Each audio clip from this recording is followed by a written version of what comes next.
Our next speaker is Allison Hayes Lane, talking about Winds and Words of War.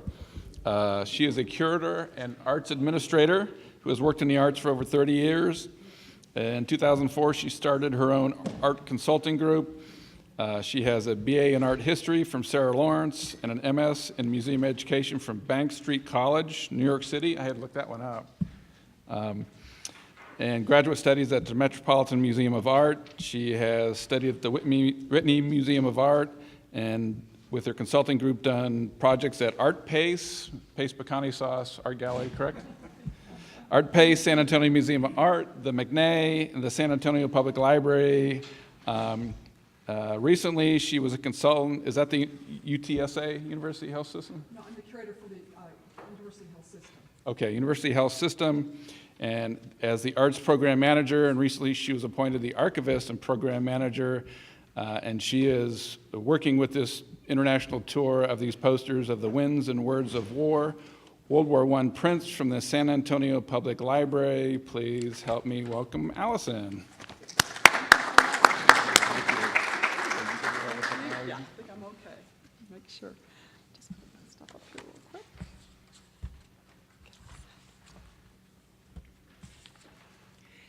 Well, thank you all very much. I'm especially delighted to be here with the Texas General Land Office, and a very special thank you to James Harkins for organizing a wonderful event, and a big shout out to Colonel Mike Viscanosh, who's been in the trenches with me really since the get-go. And we're so proud of this project. This project just keeps going on and growing in all sorts of formats and configurations. And I'm very honored that I am of Texas stock. My mother was born in Amarillo. My grandfather was a cotton farmer in Memphis, Texas. But I am a Yankee. I was raised in New York City. So I hope you will let me share as well as save Texas history, because I hold an abiding love for this on many fronts. With that noted, I also want to just thank you all for sharing your passion of the World War I history. And I have to admit, when I first got the call from the San Antonio Public Library to begin looking at their collection, they had found in the basement of the Hertzberg Museum, which was the old circus museum in San Antonio, a wonderful collection of over 600 vintage World War I prints and posters that were in the collection of Harry Hertzberg, and they had not been seen in public since 1930. So I got a phone call from the library, knowing that I was an independent curator, and they said, would you like to come look at this World War I material? Well, my first reaction as a contemporary art person was, what could I possibly make relevant about World War I? Well, it didn't take me long once I opened the archives to see what fabulous, just amazing material this was. Not only had they been stored in horrible conditions over 50, 60 years, but they still just popped off of the pages in all different sizes. And it was just a tremendous honor to get to work with that. I'm especially grateful to the San Antonio Public Library and their foundation for letting me work on this project since 2006. A shout out to my family who has followed me around the world with this project, and my 3 children like to tease me that I've been doing this project now 3 times the length of the war itself. They're like, Mom, when are you going to get over this World War I project? But we were honored in 2008 to open it on a national tour, thanks to the National Endowment for the Arts. We were able to produce a wonderful book. Mike was kind enough to lend me his copy. So if you are interested in purchasing this, there's 3 essays in it. One on the literature of the time by Dr. Gene Reisman, who's an authority at UTSA on Jack London and Hemingway. Char Miller, who writes about San Antonio during World War I, which is an exceptional article, and then the article about the artists of the time. And this will benefit the Texana collection at the San Antonio Public Library. And thanks very much, too, after the national tour ended in 2012, when we brought it home, we said, it's got to come back.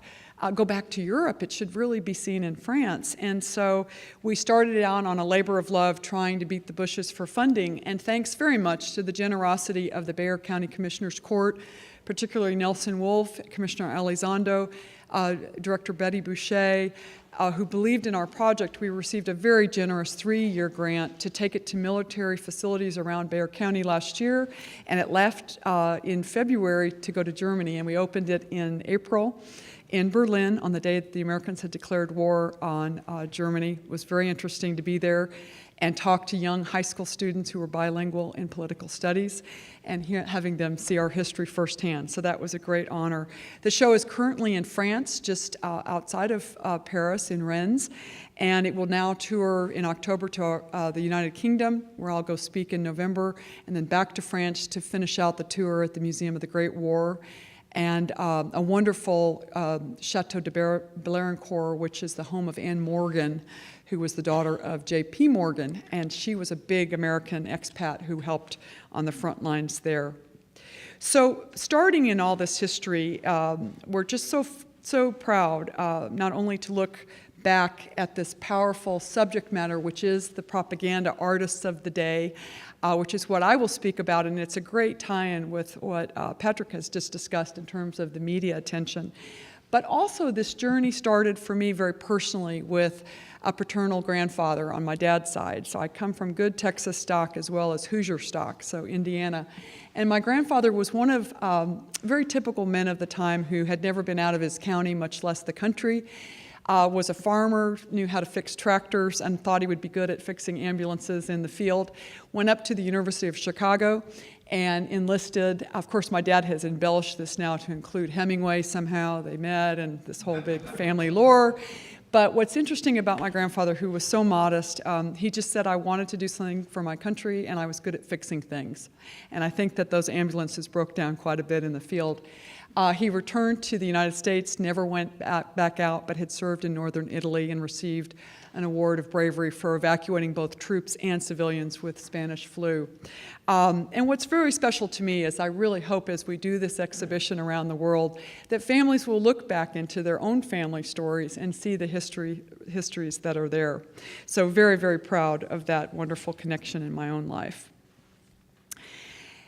Starting about this artwork, it's really poignant to think about the time, and Patrick's wonderful introduction kind of got you into the mood, it certainly is, it related to Texas.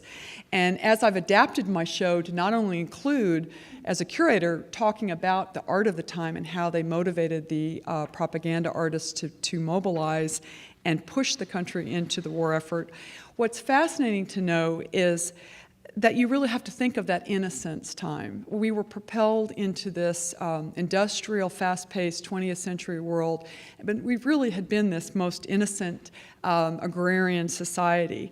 And so I often want you to think about the music of Aaron Copland, who comes a little bit later, but has that wonderful vernacular style and spirit that spoke to what it felt like to be that new young city on a hill, and really speak to the feeling of the common man. And these graphic commercial artists of their day and early 20th century graphic illustrators really were the social media of their day. And these men and a few women, I have found quite a few very anonymous women artists who did participate as well, but they had the pulse of the nation in their pens and paintbrushes as they described and captured sporting events, society things. This was the daily fodder that the everyman got their information from, and that people often saw their own lives projected around the nation. And remember, this was a pre-television, pre-radio era, so this media and information form became very important. And so in creating this platform of communication, they sort of understood and got the iconography of basic values that united all Americans regarding of their class and creed, and especially targeting newly arrived immigrant groups. What's very special to me as well, starting out and getting this special funding to take it to Europe from the county commissioners, was telling the story of San Antonio, which played an enormous role in the development of the Air Force.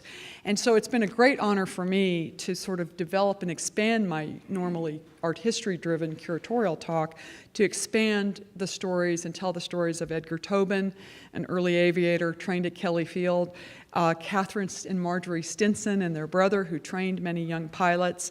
Of course, General John Pershing, who was stationed at Fort Sam the day we entered the war and had been chasing Pancho Villa. as Patrick alluded to. And I wanted to add a quick anecdote to his wonderful story about the Texas border. I was with an elderly family friend in San Antonio who's a Maverick family member, and she told the story of the McAllen house getting renovated, and they took apart part of the door frames of the building and found where they had been, I guess, shot at by the Pancho Villa's group. They'd found bullets embedded still in the house, and they had German stamping on it. So they knew that the Germans were feeding the Mexicans ammunition, just as you spoke of. So it's a fascinating anecdote. I hope that someday I can verify that for sure, but I'm sure it's true.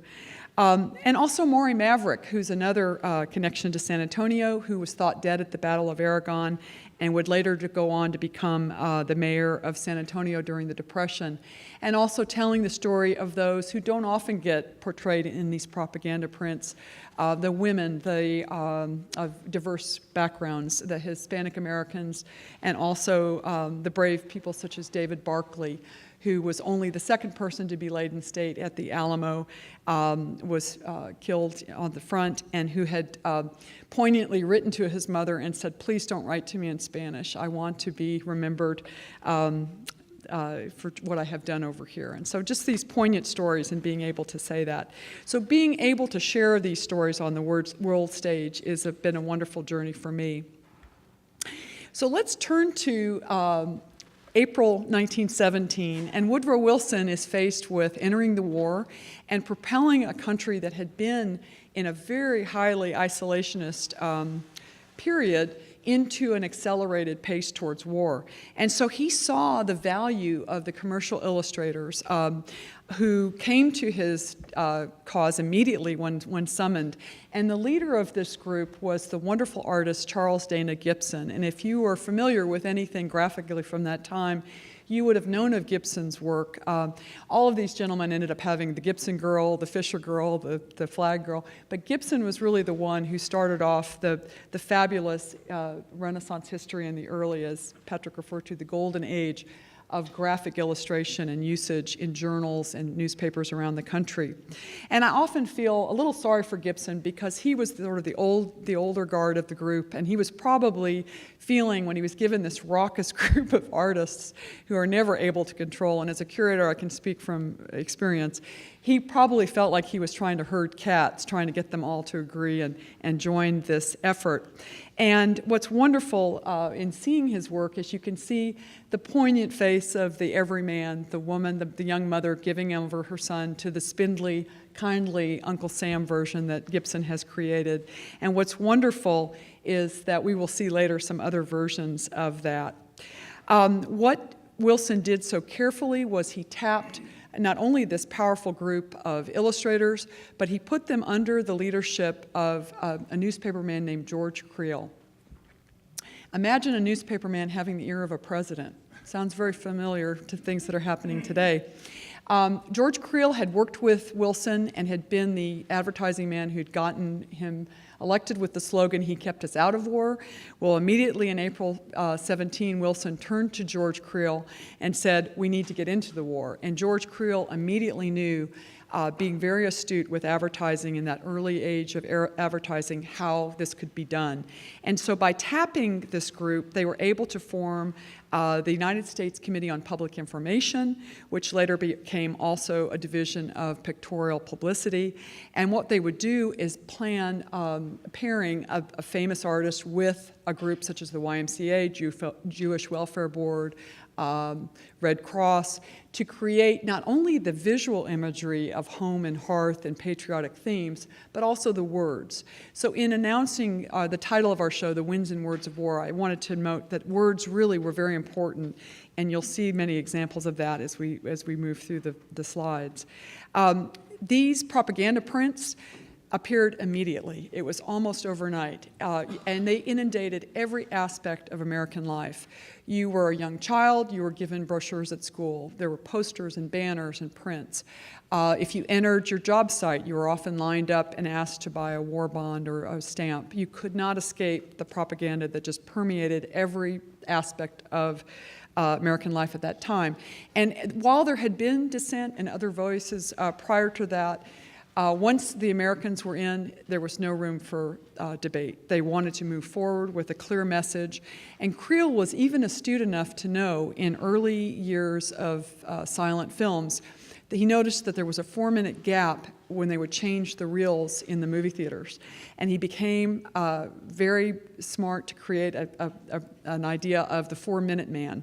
And I think there were a few 4-minute women too. But what it basically was a good speaker in your town who would get up during the changing of the film reels and make that impassioned pitch to buy the Liberty Bond or to support the war or unveil a new print or poster in the town. So all of these messages still resonate today. Oftentimes they refer to veterans issues, refugees, suffering, and all of these themes are still very poignant to us today as we help our own returning vets.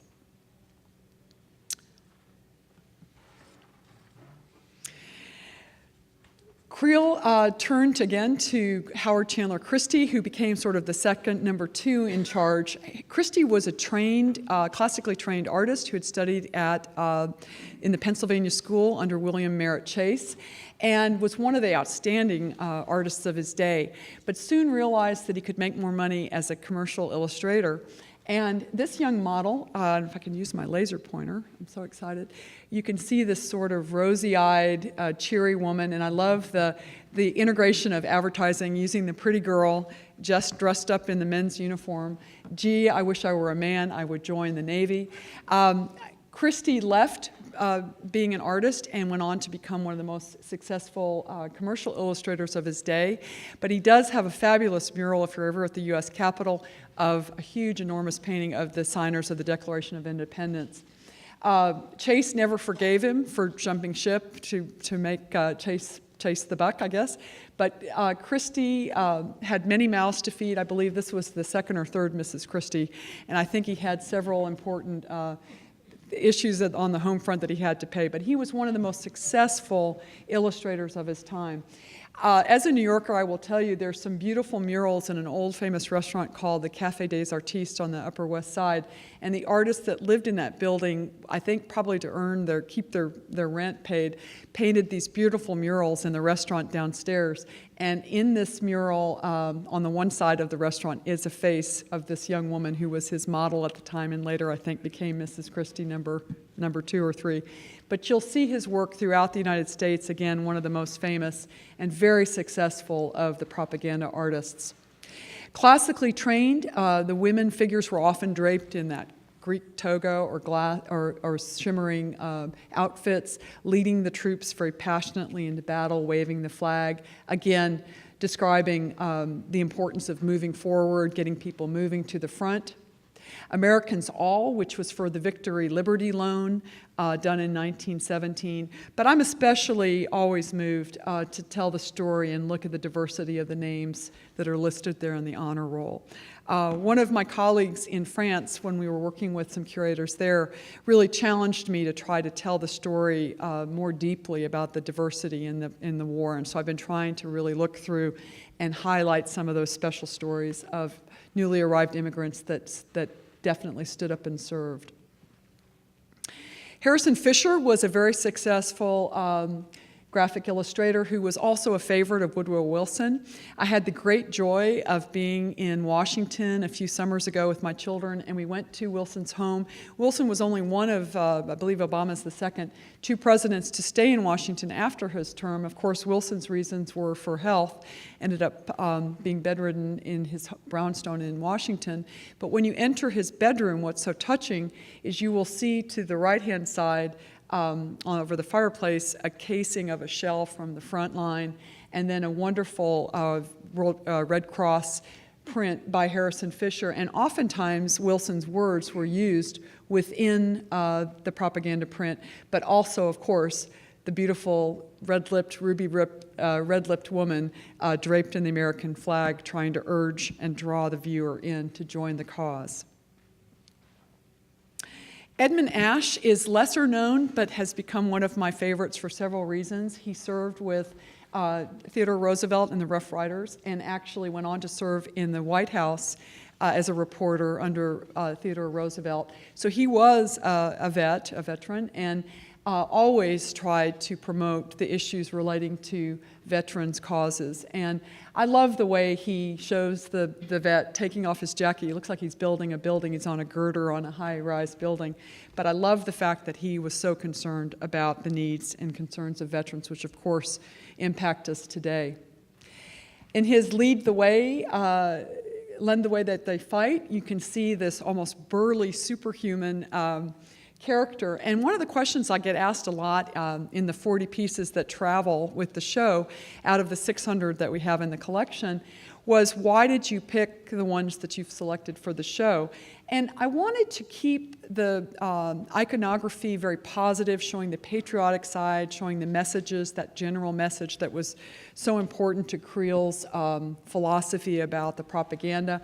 But I will admit, and we do have a great essay in the book about it, there were some very violent propaganda artists that were showing the Hun stepping on, with boots dipped in blood, crushing Europe, or disguised as almost like a Godzilla-like character taking over all the countries in Central and Western Europe.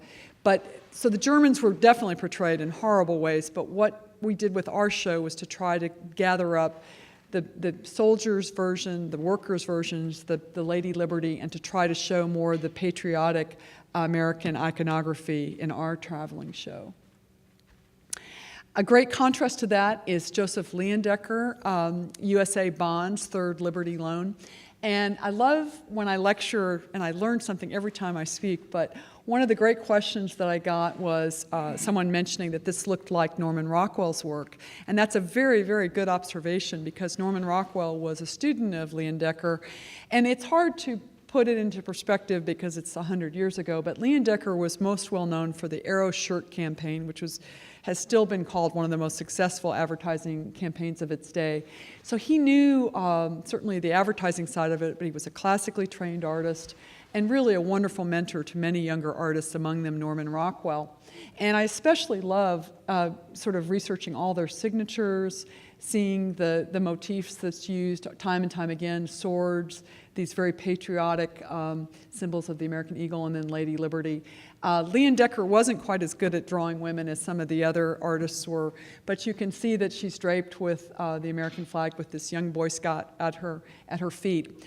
Another question I get asked curatorially is, where do these prints really fit in American art history and sort of the great scheme of things?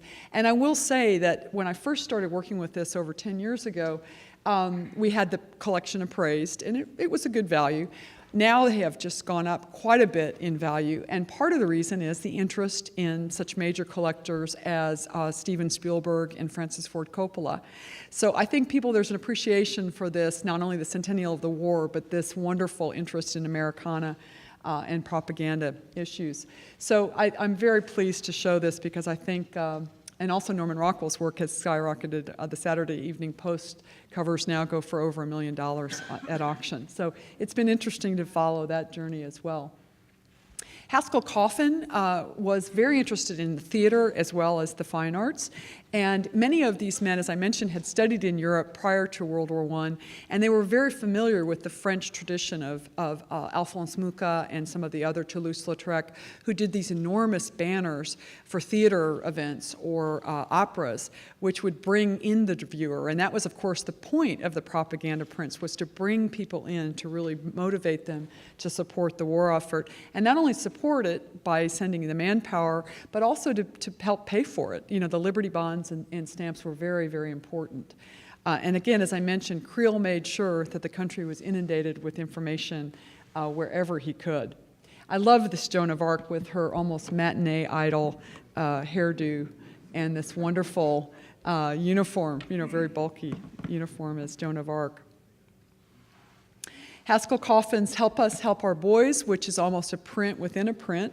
And if you're a fan of Downton Abbey, and I know maybe there's some women in the group that loved that. I mean, maybe everyone in the group loved it, but you'll be very familiar with this style of dress. They made sure that the uniforms were very dapper, even for the women, and so when I got to do some research into that, I did verify that this was very typical of the outfit of the day. So again, she's drawing you in with her beautiful smile and very fashionable dress to get you to help the YMCA cause, helping us help our boys. James Montgomery Flagg, I could speak about him for an entire lecture, but he is absolutely, if you had to have a movie idol character or central casting character who was call him my poster boy of poster artists, he was absolutely the character to end all characters. He was a fellow New Yorker, born there in the late 19th century, but had a front row seat to the history of the early 20th century of New York. And I just love the stories about his studio and the wild art congregation that they had there in New York in those early years. And so while Christi and Gibson were sort of the leaders, more the patriotic adults in the room, Flagg was the impresario, the character who got everyone riled up. And when he was pulled into doing this wonderful propaganda period, he had been very famous for doing a cartoon that was called Nervy Nate. And Nervy Nate actually was the prelude to W.C. Fields. He was had a bulbous nose and was always drunk and falling off the curb, and had some funny stories. So he was very well followed and very well loved as a commercial artist. But when he was drawn into doing the propaganda, Flagg, being Flagg, decided to make himself Uncle Sam. And not only did he just decide to make himself, create his own portrait as Uncle Sam, but also to totally rip off the British artist Alfred Leet's version of Your Country Needs You, done in 1914. As a curator, when I lecture about American art post-1945, which is my specialty, I often get asked about this image, and so it's been a thrill to have it as part of this exhibition. But when you do ask people what they think of when they think of American art imagery, one of the most, probably the first thing that comes to mind is the Uncle Sam, I Want You. Flagg never made a dime off of this image. It has been used, I'm sure you've seen it in numerous political cartoons, society things. I saw it this summer during our election, or last summer, with, I think, Donald Trump's face on a national magazine. So it's been used time and time again, but that direct connection, I don't know if many people knew that link there, but I love the fact that Flagg made himself into Uncle Sam. Very strong, very authoritarian, and very different to the Charles Dana Gibson version. Years later, Flagg continued to do prints well into the WPA under Franklin Roosevelt, and then also World War II. And what's fascinating is during the Depression, Franklin Roosevelt apparently complimented him on his frugality during the Depression, using himself as a model. How good of you, little did he know that I think Flagg by that point thought he was Uncle Sam. So he continued to use himself time and time again. Always the showman, he loved to perform. This is done from a live model on 42nd Street, and I'll show you the piece that it's from. But Flagg liked to draw a crowd.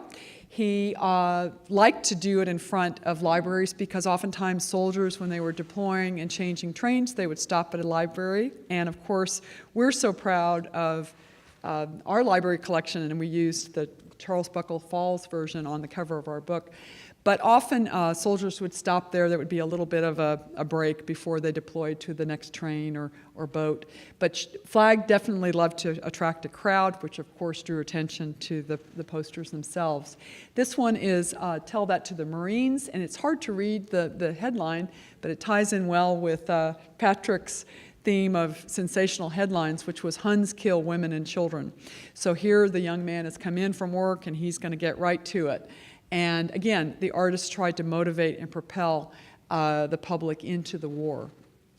Together We Win, which is a fabulous, almost Norman Rockwell style. I know it's a very cheery, uplifting, three men arm in arm, burly ship worker, Marine and sailor, together with the shipping board and the Emergency Fleet Corporation, helping to show the unity to get the war moving.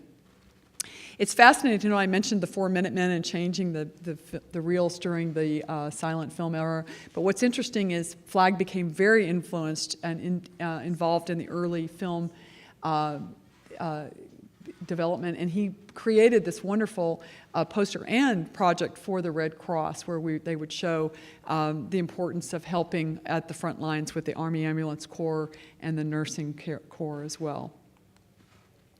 Boys and Girls, You Can Help Your Uncle Sam Win the War, tells the story of how children were involved in propaganda. As I mentioned, it touched all lives. And this young girl is actually Flagg's daughter, who he was very close to, and sadly his wife was terribly ill and hospitalized for many years, and his home life was not a very happy one.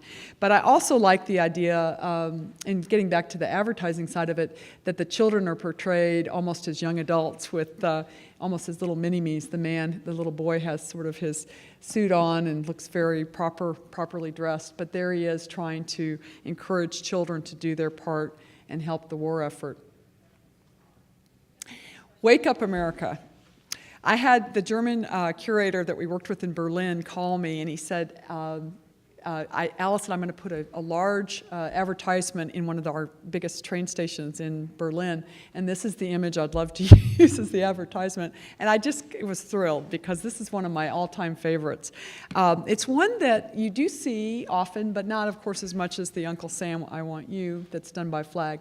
But I think especially given the reoccurring themes that have happened over the last 100 years, the relevance to words, and having us have to wake up to what is happening with World War I. You can see that Liberty is asleep at the wheel. She's got her note in her hand.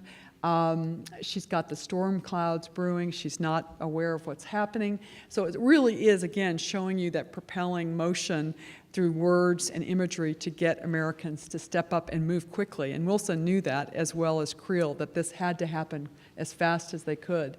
I had a great discussion with a French curator about this hat, because often that's used throughout many of the Lady Liberties in our prints. And it's actually a reference to the French Lady of Liberté in France, that if you've seen the French Revolution, it's the same iconography there. So it was fun to learn that.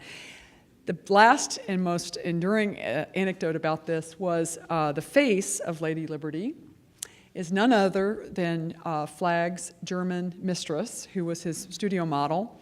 So I find it very fun to go forward as I talk about this piece and say that the face of American liberty was really his German girlfriend. So I think that it's just, I told that story in Berlin to a great reception. And again, it's a testament to Flagg being the ultimate character. So he was great fun to work with. Clyde Forsyth, you could almost, if you took out the almost macho, the soldier with the burly muscles and the smiling face, ruddy cheeks, all these soldiers are bursting at the seams. Their muscles are so big that they burst out of their uniforms like the Hulk. But you see Clyde Forsyth portraying the happy warrior. But again, if you took out the military aspects of this, the burned town and the barbed wire and the military aspect, you'd almost see a pointillism painting or impressionist painting. So they did weave this beautiful painted style into these fabulous prints. And I will say, looking at them up close, they are as luminous today, 100 years later. The printing quality, even being stored in horrible conditions, they somehow are just as luminous today as they were 100 years ago. And finally, Books Wanted, which is Charles Buckles Falls. You can see his wonderful logo right down here. This was actually used as a book plate that went into the books that were shipped overseas to many of the men in different camps, and helping them have something that was a little bit of home. We also have a wonderful print in the show called Give Our Boys the Makins. And I had to look that up, and I realized it's cigarettes. It was Give Our Boys, the materials to make cigarettes. It's also fascinating to note that Buckles Falls went on to do much advertising later on, and I think that it's wonderful when you read the essay in the book to know what the soldiers were reading at the time. And often we look to many of the great writers that came out of that period, of course Hemingway and all of the wonderful British literature that came after the struggle in World War I. I just wanted to touch on a little bit of San Antonio because I had such great resources there working with the county commissioners. And just to give a shout out to Governor Ferguson, I know we mentioned him earlier in the talk with Patrick, but I wanted to read his quote from April 2nd, 1917, that says, "Texans, as always, will show their patriotism, their loyalty, and their valor by entering the ranks ready to battle for the flag of our common country." And one of the great parts of this for me, going back and really looking at Kelly Field and the dynamism that came out of not only training the pilots, but working with the engineers, the people that built the planes, testing them, building the Kelly airfields, and the development of the American Air Force. It was really the air power that helped bring the war to an end. So San Antonio had a great role in that, and we're very proud to tell that story overseas. I'm also very proud to work at the University Health System is my day job. I'm the curator and the archivist. And we were the Robert B. Greene Hospital, if you know San Antonio. We were opened 100 years ago this year, and we serviced many of the medical doctors and troops that came through San Antonio in the huge effort to support the war effort, which was over, I believe, 200,000 men. In France this summer, I had a great treat getting to see the Franco-American Museum in Blérancourt, where our show will be next year. That's the home of Anne Morgan, who was at the front lines as a nurse. And you'll see the signatures of the pilots there, the American and French Lafayette Squadron. And what was wonderful, I came across a bottle, a brandy bottle, that had the signatures of all of the pilots. And I asked the curator what was that about, and she said, if you had a clean kill, if you were able to show that you had successfully taken out a German plane, you would land safely and then take a swig of this bottle of brandy and then sign your name proudly to it. So that's what I always think of when I see this picture. I love the faces, really being able to put the context of the human factor. These are all Texas pictures. If you've not seen the wonderful World War I show at the Institute of Texan Cultures, I really urge you to. And the Whitty will also have a propaganda print show there later this fall. And again, just the wonderful images of Americans in South Texas after not being prepared. As Patrick mentioned, the Mexico skirmishes really did help us prepare, and Texas definitely did have a good military presence, and certainly San Antonio was Military City, USA, but we were ready and motivated to get the troops moving with all of our different camps. I also get asked in many talks about why aren't there more faces of diversity in our propaganda prints, and that's sometimes for obvious reasons, but I do like to praise and give great credit to the different diversity that is there. And this picture in particular, not only of the African American, but you can see Norway, Bosnia, Denmark, England, just the diversity of the faces, Filipino. Again, many of the propaganda prints went into communities to show young, newly arrived immigrants, this is the way to show your patriotism, please sign up and join us, and that was a wonderful thing. My grandfather being an ambulance driver, I'm always so curious to see how these things worked. We had great joy to have an ambulance at our centennial this year at the hospital, and I asked the curator from Fort Sam, what was it like driving it? And ours was a reproduction, but he said it's something between driving a lawnmower and a motorcycle. It was very hard to drive and steer, but they're wonderful to see in person. And in France, in the museum we worked with, they do actually have an original Ford ambulance. I also was so intrigued knowing more about the Choctaw talkers, which I had always just assumed the Navajo speakers were the ones from World War II, but I was glad to know of this rich history starting at Camp Bowie with the Choctaw Indians that had come over, I guess, down from Oklahoma, and then working with us to help have the coded languages on the front in World War I. So just some of the Texas stories that, as I develop my talk going into our venues next year in Europe, I will be delighted to share those Texas faces with them. German Americans, I'm always intrigued to know more about what was going on at the time. And of course, you've heard stories of hamburgers being changed to Salisbury steaks. It was sort of our freedom fries after the French issues several years ago.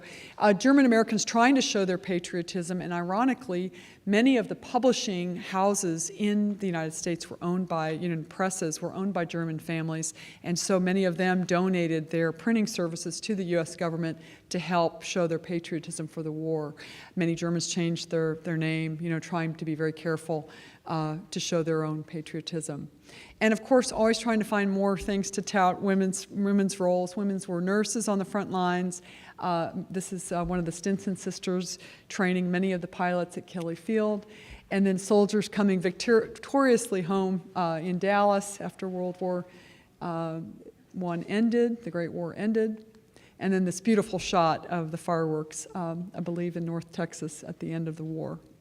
I want to end on talking about this with a wonderful quote by Wallace Irwin, which is called Thoughts Inspired by a Wartime Billboard. By now, as I study that row upon row of wind-blown engravings, I feel a deep satisfaction in my star-spangled heart, for I know how art put on khaki and went into action. Thank you very much.